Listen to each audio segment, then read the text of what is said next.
La tensión en el ambiente de la familia de la reina parecía haberse transformado en un campo de batalla invisible. Después de días en los que los desencuentros habían marcado cada conversación y cada mirada, el episodio se abre con un intento de reconciliación que, aunque titubeante, guarda el potencial de cambiar el rumbo de todo lo que estaba roto. Gabriel y Andrés, enfrentados hasta hace poco en luchas de orgullo, celos y resentimientos, se encuentran ahora obligados a mirarse a los ojos y reconocer que no pueden seguir arrastrando un odio que amenaza con devorar a ambos. La conversación entre ellos no comienza con sonrisas ni con gestos de complicidad, sino con un silencio cargado de reproches, como si cada palabra pronunciada en el pasado todavía flotara en el aire. Sin embargo, poco a poco, los dos hombres van desnudando sus miedos. Andrés, que confiesa el vacío que le ha dejado la traición sentimental y la guerra abierta con su primo, y Gabriel, que por primera vez muestra un atisbo de vulnerabilidad, admitiendo que la obsesión por conquistar a Begoña lo llevó demasiado lejos. En ese cruce de confesiones, no hay perdón inmediato, pero sí un reconocimiento. Seguir como hasta ahora significaría destruir no solo su vínculo familiar, sino también los cimientos de la empresa que los une. Mientras las palabras entre ellos se vuelven menos hirientes y más conciliadoras, en otro rincón de la fábrica María comparte con Gabriel un instante que ilumina la crudeza de su vida. La joven, que ha vivido semanas enteras prisionera de su silla de ruedas y de sus propios miedos, comienza a vislumbrar un futuro que nunca creyó posible.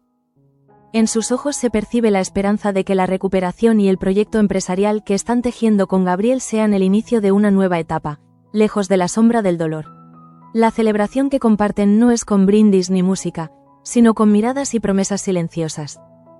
Gabriel, fortalecido por la reconciliación parcial con Andrés y la confianza de María, se siente más seguro de que su futuro personal y laboral puede despegar. María, por su parte, se aferra a esa ilusión con la fuerza de quien ha tocado fondo y necesita creer en la posibilidad de volver a levantarse. La felicidad, sin embargo, nunca se instala sin resistencia. En la residencia de los Merino, Luz acude con el rostro cargado de preocupación. La doctora, siempre sensible a las necesidades de los demás, no puede ignorar lo que ha visto en los trabajadores de la saponificación: la tos constante, la fatiga que les doblega los hombros, los síntomas que anuncian algo mucho más grave que un resfriado pasajero.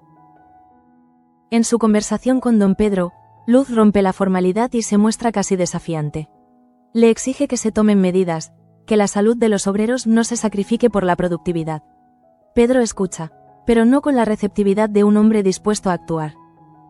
Su reacción es la de un patriarca herido en su orgullo.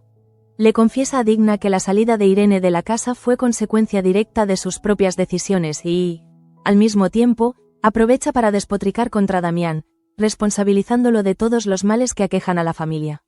La crítica hacia su cuñado no es solo personal, es también un modo de reafirmar su autoridad, de recordar que, aunque el clan de la reina tenga su peso, los Merino no están dispuestos a dejarse pisotear.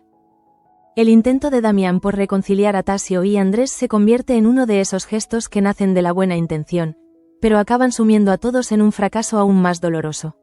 Reunidos en el salón principal, padre e hijos se miran con ojos llenos de reproche. Damián, que tantas veces ha cargado con la cruz de mantener unida a su prole, trata de recordarles que son hermanos, que el apellido que llevan los une más que las diferencias que los separan. Pero ni Tasio ni Andrés parecen dispuestos a ceder. Tasio, con el orgullo propio del que se siente relegado, acusa a su hermano de querer acaparar la atención del padre. Andrés, todavía herido por las recientes disputas y por la sombra de Gabriel, responde con dureza. El diálogo se convierte en un intercambio de heridas abiertas, y la figura de Damián, en lugar de imponerse como mediador, se va difuminando en medio del ruido. Al final, el patriarca queda derrotado, consciente de que el amor no basta cuando los resentimientos son más fuertes que la memoria compartida. El giro más inesperado del día lo protagoniza Marta, la hija de Damián, quien acude a Fina con una noticia que cambiará la percepción que la joven tiene de sí misma y del lugar que ocupa en el mundo. Fina, que ha encontrado en la fotografía una vía de escape para sus frustraciones y sus anhelos, recibe de Marta una revelación. Su reportaje fotográfico no solo ha llamado la atención, sino que ha sido aceptado para ser difundido más allá del círculo íntimo. La emoción de Fina es incontenible. En sus manos tiemblan las pruebas de que, por una vez, su talento ha sido reconocido. Marta, cómplice y orgullosa, Le recuerda que no debe permitir que nadie la haga sentir inferior, que lo que ha logrado es fruto de su sensibilidad y su capacidad para capturar la vida en imágenes. La noticia actúa como un bálsamo para Fina, que llevaba tiempo sintiéndose invisible, y se convierte en un símbolo de esperanza. Aunque el mundo parezca cerrado, siempre existe un resquicio por el que puede colarse la luz. Sin embargo, la alegría de Fina se ve rápidamente eclipsada por una revelación que golpea como un trueno. Santiago ha logrado escapar de la cárcel. La noticia la sorprende de manera brutal, porque la coloca frente a la certeza de que las heridas del pasado todavía no han cicatrizado. En su mente se cruzan el miedo y la incertidumbre, preguntándose qué significará su regreso a la vida en libertad, qué cuentas pendientes traerá consigo. Esa huida no solo es un dato más en la prensa o un comentario en boca de los vecinos. Para Fina, representa el recordatorio de que la tranquilidad es siempre un espejismo y que, en cualquier momento, la realidad puede romperse en mil pedazos. En medio de todo esto, Gemma encuentra un respiro al agradecer a Raúl el gesto que ha tenido con su hijo Teo. El niño, tantas veces intimidado y reducido al silencio, ha aprendido a defenderse gracias a la paciencia y el tiempo que Raúl le dedicó. Para Gemma, esa enseñanza vale más que cualquier regalo, porque significa darle a su hijo la posibilidad de caminar por la vida con un poco menos de miedo. El gesto de gratitud es sincero, y en los ojos de Raúl se percibe un brillo distinto, el de quien encuentra en ayudar a los demás un sentido a su propia existencia, más allá de los secretos que guarda en la sombra. Cada escena de este episodio parece encadenarse con la siguiente, como si todas formaran parte de un destino inevitable que empuja a los personajes hacia revelaciones cada vez más intensas. Lo que para unos representa un pequeño triunfo, para otros se transforma en una amenaza. Lo que para algunos es reconciliación, para otros es fracaso. Y en el centro de todo, los silencios, las miradas, las emociones que nunca llegan a pronunciarse en voz alta pero que pesan más que cualquier palabra. La reconciliación entre Gabriel y Andrés, aunque prometedora en su inicio, deja un regusto a medias. Ambos hombres saben que han hecho el intento, que han dado un paso hacia adelante, pero también intuyen que el camino por recorrer aún es largo y está lleno de obstáculos. Andrés, con la mirada todavía endurecida, siente que perdonar completamente a su primo sería como negar el dolor que ha cargado durante semanas. Gabriel, en cambio, entiende que si no construyen un puente sólido entre ellos, el clan de la reina quedará dividido en pedazos que otros no tardarán en aprovechar. En ese juego de treguas silenciosas, el orgullo cede solo un poco, lo suficiente como para que la semilla de la paz comience a germinar, aunque frágil y vulnerable. María aprovecha esos momentos de aparente calma para acercarse más a Gabriel. Ella, que siempre ha vivido a la sombra de los otros, siente que la conexión con él le da un lugar que nunca antes había tenido. Los dos celebran los avances del negocio, y María imagina que cada éxito empresarial es también un paso hacia su propia emancipación emocional. Lo que para Gabriel es un proyecto de expansión y poder, para ella es la validación de su esfuerzo, la demostración de que no está condenada a ser siempre la que sufre. Sin embargo, detrás de la sonrisa compartida leí un aire de incertidumbre. ¿Hasta qué punto ese futuro que Gabriel pinta con palabras brillantes será también un futuro para ella? ¿O quedará relegada a ser solo una pieza más en su tablero de ambiciones? Luz, mientras tanto, se siente cada vez más sola en su cruzada. A pesar de haber expuesto con claridad la gravedad de los problemas respiratorios entre los obreros, la respuesta de don Pedro no la satisface. El hombre, acostumbrado a imponer su criterio sin admitir cuestionamientos, se limita a justificar lo injustificable. Le asegura a Digna que su manera de actuar responde a la necesidad de mantener a salvo a la familia y a la empresa, pero la dureza de sus palabras revela más una defensa de su propio ego que un genuino interés por los trabajadores. Digna, fiel esposa, escucha y asiente, aunque en su mirada se adivina un cansancio que se ha vuelto crónico. Años de acatar, de callar, de sostener un rol que la asfixia poco a poco. La crítica contra Damián se convierte en un desahogo para Pedro, que no pierde oportunidad de señalarlo como el responsable del caos que atraviesan, como si culparlo sirviera de escudo para ocultar sus propias faltas. En la casa de los de la reina, el intento de mediación de Damián fracasa con una violencia silenciosa. Tasio, siempre impulsivo, recrimina a Andrés el haberse convertido en el hijo modelo del patriarca, el que recibe más atenciones y confianza. Andrés, herido, responde con una dureza que hiere más de lo que quisiera admitir. Damián levanta la voz, algo poco común en él, pero sus palabras se pierden en medio de la furia de sus hijos. Por un instante, parece que el padre no es más que un espectador de su propia tragedia, condenado a ver cómo lo que construyó con tanto sacrificio se desmorona sin remedio. Esa impotencia lo golpea como un puñetazo en el estómago. La autoridad que durante años lo mantuvo firme ya no basta para contener la tormenta que se ha desatado dentro de su propia sangre. Marta, en cambio, emerge como un rayo de luz en la oscuridad. La noticia que le entrega a Fina no es solo un reconocimiento profesional, es una prueba tangible de que la vida aún puede sorprender con giros inesperados. Fina escucha incrédula, como si las palabras de su amiga fueran demasiado grandes para ella. Su reportaje fotográfico será visto más allá de esas paredes que tantas veces la hicieron sentir pequeña. La emoción la desborda y rompe en lágrimas, lágrimas que no son de tristeza, sino de alivio, de dignidad recuperada. Marta la abraza con la convicción de que ese instante es irrepetible. Ver a su amiga recuperar la confianza perdida es como asistir a una resurrección íntima.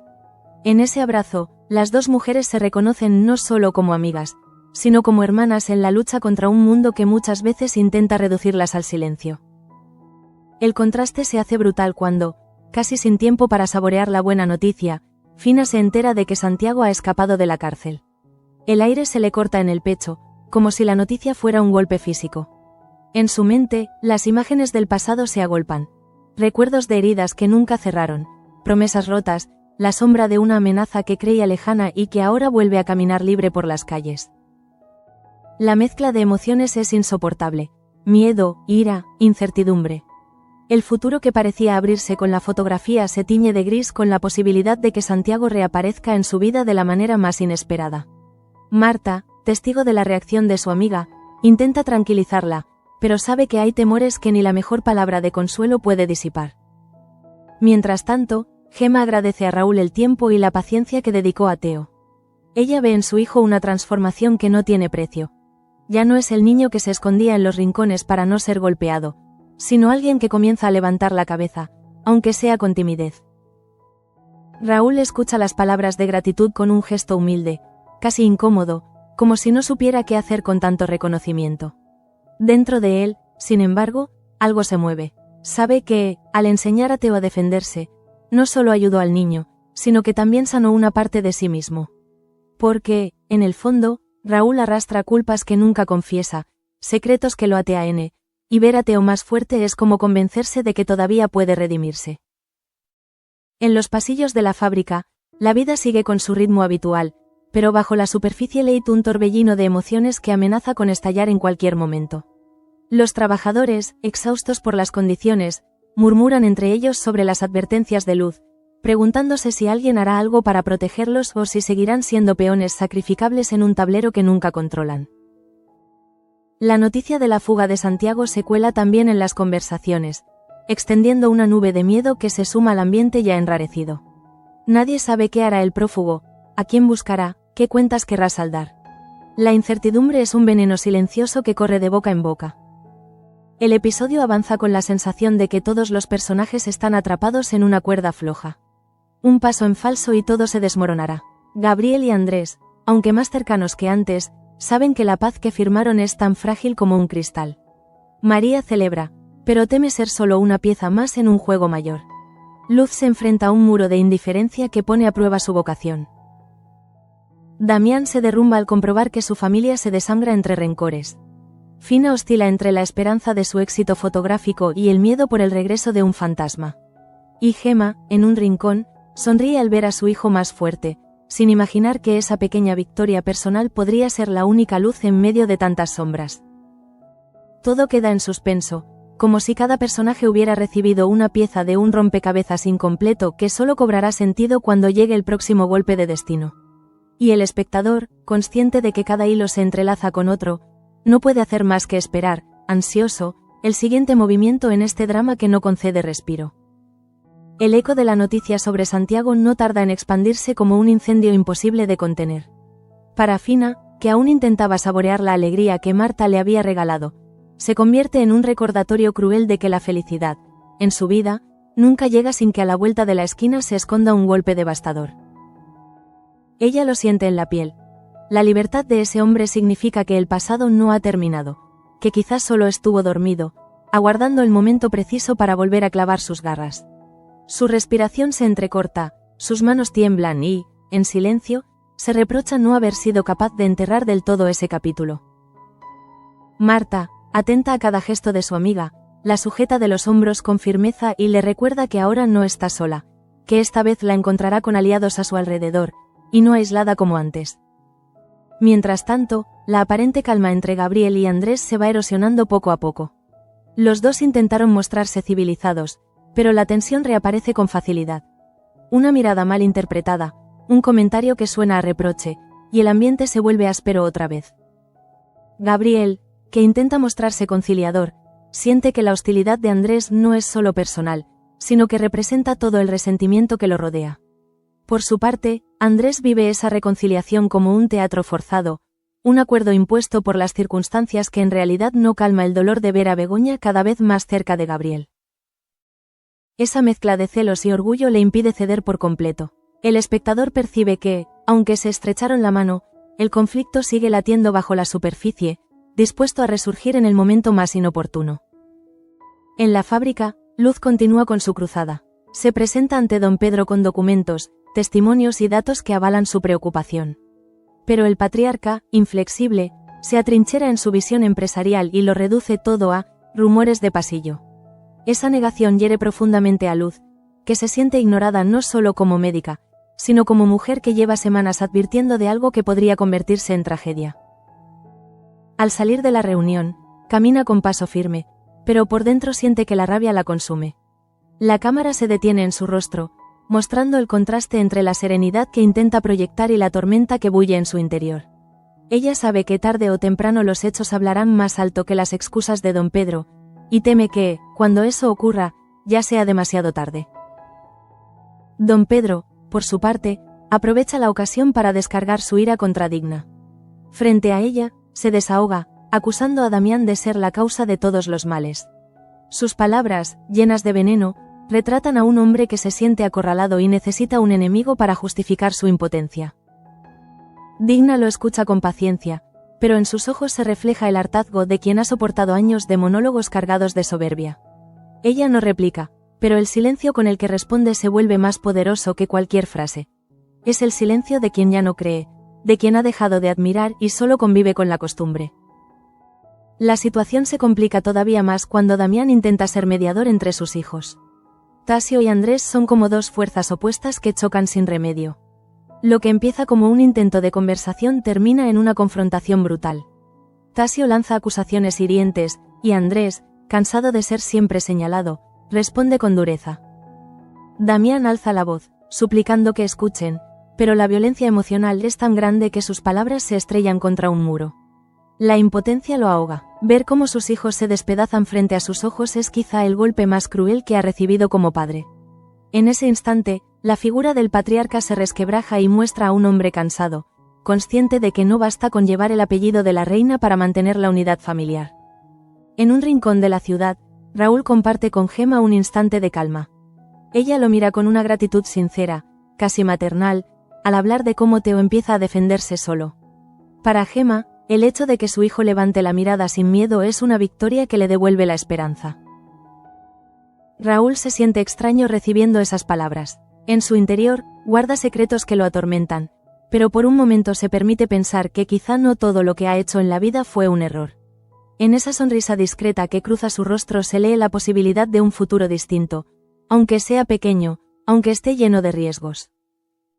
La noticia que Marta comunica a Fina sigue resonando en el corazón de ambas.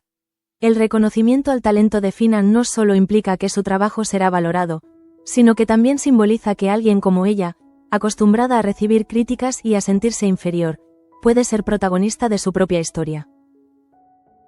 Marta insiste en que esa oportunidad es el principio de algo mayor, que debe creer en sí misma más de lo que nunca lo ha hecho. Fina, emocionada, guarda silencio un instante, y en su mirada se adivina un torbellino de sentimientos encontrados: ilusión, temor, incredulidad. Todo se mezcla en un mismo latido que late demasiado rápido para poder controlarlo. Pero la sombra de Santiago pesa demasiado. El anuncio de su fuga recorre cada rincón como un murmullo oscuro. Para algunos, es apenas una noticia más, para otros, como Fina, se convierte en una sentencia de angustia. Ella no puede evitar pensar qué pasará si aparece frente a ella, si viene a reclamar lo que cree suyo, si busca venganza. Cada ruido, cada sombra en la calle, se transforma en una posible amenaza. Marta trata de sostenerla, de darle razones para confiar en el presente, pero la mente de Fina viaja sin control hacia escenarios terribles. Ese contraste, entre la ilusión de su éxito y el miedo por el regreso de Santiago, refleja con precisión la paradoja de su vida. Cada paso hacia la luz parece arrastrar una sombra aún más oscura. El ambiente se vuelve denso, casi irrespirable, cuando todos esos hilos se entrecruzan. Gabriel celebra, Andrés desconfía, María sueña, Luz lucha, Pedro acusa, Damián fracasa, Marta impulsa, Fina tiembla, Raúl se redime y Gema agradece.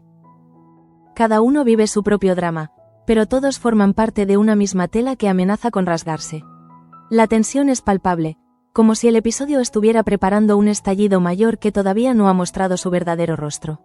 El espectador, atrapado en esa red de emociones, intuye que nada será igual después de lo que acaba de suceder.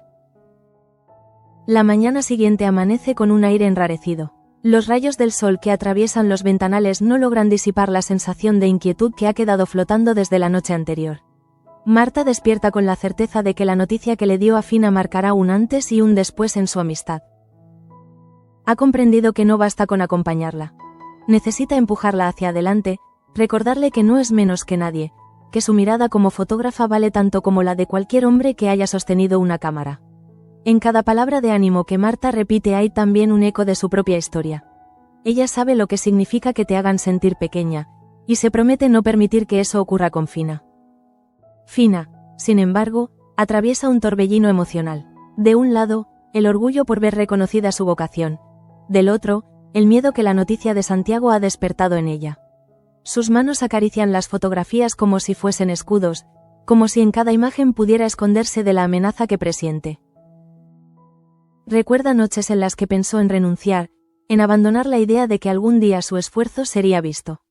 Ahora, cuando por fin ese reconocimiento llega, se encuentra con la sombra de un fugitivo que simboliza todo aquello de lo que ha intentado huir. Es como si la vida la pusiera constantemente a prueba, obligándola a demostrar que incluso en la adversidad puede levantarse. En la otra punta de la ciudad, Gabriel intenta recuperar el control de su vida. Con María a su lado celebra los primeros avances de su proyecto común, convencido de que juntos podrán transformar la empresa. En ese entusiasmo hay un atisbo de ingenuidad, un deseo casi infantil de creer que el futuro puede construirse sin las trampas del pasado. María lo acompaña con una sonrisa, pero en el fondo de su corazón siente que todo podría derrumbarse en cualquier momento. Esa mezcla de fe y desconfianza la persigue como una sombra que no se despega. Se pregunta si Gabriel realmente podrá resistir las presiones de la familia, o si terminará cediendo como tantos otros antes que él. Mientras tanto, Andrés observa con recelo. La aparente tregua con su primo no le ofrece paz, más bien lo sumerge en una sensación de derrota. Ha intentado razonar consigo mismo, convencer a su mente de que lo mejor es mantener la calma, pero cada vez que ve a Gabriel sonreír al lado de María la rabia se le agita por dentro. Para Andrés, lo más doloroso no es haber perdido una batalla empresarial, sino la certeza de que la mujer que alguna vez le inspiró sueños ahora comparte esperanzas con su rival. La traición no necesita ser explícita para herir. Basta con esas miradas cómplices que él se esfuerza en no contemplar, pero que lo siguen como un aguijón imposible de arrancar. Luz, fiel a su compromiso, no se da por vencida. Tras la reunión fallida con don Pedro, redobla sus esfuerzos para recabar testimonios de los trabajadores. Escucha relatos de tos persistente, de dolores que no ceden, de noches sin aire. Cada voz que se le confía se transforma en una carga que lleva sobre sus hombros. No puede comprender cómo alguien con poder prefiere ignorar el sufrimiento humano en nombre del beneficio. En su interior, se fragua una decisión. Si Pedro no escucha, ella buscará otra vía. No le importa enfrentarse a críticas o sanciones, lo que le aterra es que los cuerpos caigan enfermos sin que nadie haya intentado prevenirlo. Don Pedro, ajeno a esa determinación, continúa defendiendo su postura con un cinismo que lo devora. A Digna le confiesa que Irene se marchó porque no supo aceptar la dureza del negocio, ocultando convenientemente sus propias maniobras para apartar a José. Cada palabra suya está impregnada de orgullo herido, de la necesidad de mostrarse fuerte aun cuando en su interior sabe que la verdad lo alcanzará tarde o temprano. Lo que más lo enerva es la presencia de Damián, al que acusa de sembrar discordia incluso sin proponérselo. Para Pedro, la simple existencia de su cuñado es un recordatorio de sus propias carencias como líder y como hombre. La mediación de Damián fracasa de nuevo. Ni Tasio ni Andrés ceden un milímetro. Los insultos se convierten en armas, los reproches en proyectiles que dejan heridas invisibles. Damián siente que cada palabra lo atraviesa como si fuera dirigida a él. La impotencia de un padre que ve a sus hijos dividirse es más cruel que cualquier derrota empresarial. Cuando finalmente abandona la habitación, lo hace con los ojos húmedos y los hombros caídos, consciente de que la autoridad que alguna vez tuvo ya no es suficiente para contener la tormenta. En medio de esa tensión, la voz de Gemma aporta un respiro inesperado. Raúl la escucha contar cómo Teo vuelve del colegio con una seguridad que antes no tenía. En sus frases hay orgullo, pero también un agradecimiento silencioso. Raúl asiente, tratando de esconder la emoción que le produce saber que alguien lo ve como un apoyo. Nunca se consideró un ejemplo, y sin embargo, en los ojos de ese niño ha encontrado una forma de redención. Quizá, piensa, aún no todo está perdido. El rumor de la fuga de Santiago se extiende como un fantasma. No se habla en público, pero todos lo saben. Para algunos, su nombre despierta indiferencia. Para otros, miedo visceral. Fina no logra concentrarse. Camina por las calles con la sensación de que en cualquier esquina podría aparecer aquel rostro que intenta olvidar. Marta insiste en que confíe, que se aferre a su oportunidad como fotógrafa, pero Fina apenas consigue mantener el equilibrio. La noticia de su reportaje debería haber sido un regalo. En cambio, se mezcla con la certeza de que el pasado volverá a llamar a su puerta. El episodio se mueve entre luces y sombras. Las luces de los pequeños triunfos, como el agradecimiento de Gemma o el impulso de Marta, y las sombras de las amenazas latentes, como la salud de los trabajadores o la fuga de Santiago. El espectador se sumerge en esa dualidad, consciente de que en cualquier momento el delicado equilibrio se romperá. Cada gesto, cada frase, parece un presagio de lo que está por venir. Que con cada paso que da, la obliga a su amiga a exponerse, y exponerse significa también quedar vulnerable a los comentarios y al juicio de los demás. Fina, a solas, revisa sus negativos con manos temblorosas. Cada imagen captura una parte de ella misma. Su ternura, su rabia, sus sueños. El reconocimiento de Marta no solo le da visibilidad, también la obliga a confrontar aquello que siempre trató de ocultar. Y cuando el rumor sobre la fuga de Santiago llega a sus oídos, se desmorona por dentro. Es como si las fotografías, que hasta ese instante habían sido su salvación, se convirtieran en espejos crueles que reflejan sus miedos. Se pregunta qué sentido tiene luchar por un futuro si el pasado insiste en perseguirla con tanto ahínco. En otra sala, Gabriel y María se permiten un momento de celebración. Hablan de cifras, de proyectos, de sueños compartidos. Se sonríen como si el mundo fuese de ellos, ignorando que a pocos metros Andrés los observa con los ojos cargados de rencor. En ese instante, la tregua pactada parece deshacerse como papel mojado.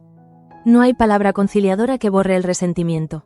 Andrés siente que la paz con su primo es apenas un disfraz de su humillación, y que tarde o temprano la herida volverá a sangrar. Su soledad es el precio de un amor que nunca supo cuidar y de un orgullo que no le permite pedir perdón. Mientras tanto, Luz encara de nuevo su cruzada. Ha decidido redactar un informe detallado sobre las enfermedades de los obreros. Con la serenidad de quien ha elegido un camino sin retorno, prepara cada párrafo como si fuera un alegato final ante un jurado invisible. No busca la aprobación de Pedro ni la compasión de los directivos. Lo que quiere es dejar constancia de que alguien se atrevió a decir la verdad. La fuerza que emana de su convicción la convierte en un personaje admirable, destinado a incomodar a los poderosos y a inspirar a los débiles. Don Pedro, sin embargo, sigue enrocado en su arrogancia. Confiesa a Digna que jamás cederá ante las quejas de Luz, convencido de que la disciplina se impone a la compasión. La mención a Irene lo irrita más de lo que admite, porque en su fuero interno sabe que no fue ella quien huyó, sino él quien la expulsó con su crueldad disfrazada de firmeza. Al proyectar su rabia contra Damián, no hace más que delatar su incapacidad para asumir responsabilidades. Y cada palabra amarga que pronuncia lo aleja un poco más de su propia familia, que empieza a verlo como un patriarca rígido y sin entrañas. Damián, agotado por los fracasos de sus intentos de reconciliación, busca un momento de respiro. Camina por el jardín como un hombre que carga demasiados inviernos sobre los hombros.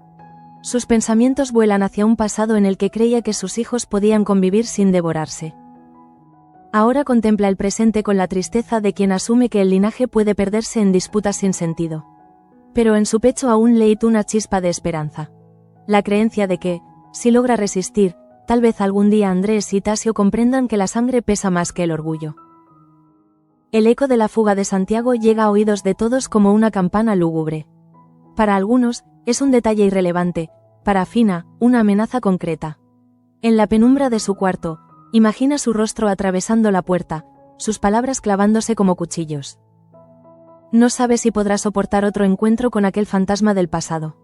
La noticia que Marta le dio, en lugar de protegerla, la expone. Pero también siente, en lo más hondo, que huir no es una opción. Quizá ha llegado el momento de enfrentar sus miedos, aunque tiemble al hacerlo.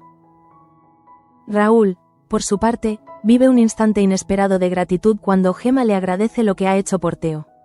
Por primera vez en mucho tiempo se siente valorado, como si su vida tuviese un sentido más allá de las mentiras y las traiciones que lo rodean. Su sonrisa apenas dura un segundo, pero basta para devolverle algo parecido a la fe. Y en ese resquicio de luz, el espectador intuye que incluso los personajes más atormentados pueden encontrar un camino de redención. La noche cae, y con ella se cierra un capítulo cargado de giros. Marta reafirma su apoyo a Fina, obligándola a mirar de frente a su talento y también a sus temores. Gabriel y Andrés siguen atrapados en una pugna que ni la diplomacia ni el tiempo parecen capaces de apaciguar. Luz prepara su ofensiva contra la indiferencia de don Pedro, convencida de que la verdad prevalecerá. Y en las sombras, el nombre de Santiago se convierte en la amenaza que nadie quiere pronunciar en voz alta pero que todos sienten respirando detrás de ellos. El espectador queda con la certeza de que este episodio no es un cierre, sino un preludio. Cada decisión tomada, cada palabra dicha, abre puertas a conflictos aún más profundos. Marta y Fina enfrentan la prueba de su amistad bajo el peso del arte y del miedo. Gabriel y Andrés sostienen una rivalidad que amenaza con arrastrar a toda la familia. Luz desafía a un sistema que se resiste a cambiar, y en el horizonte se perfila la figura de Santiago, cuya fuga promete alterar el destino de todos. La historia, fiel a su estilo, nos recuerda que en Sueños de Libertad nada está escrito, y que la libertad, como la verdad, siempre exige un precio.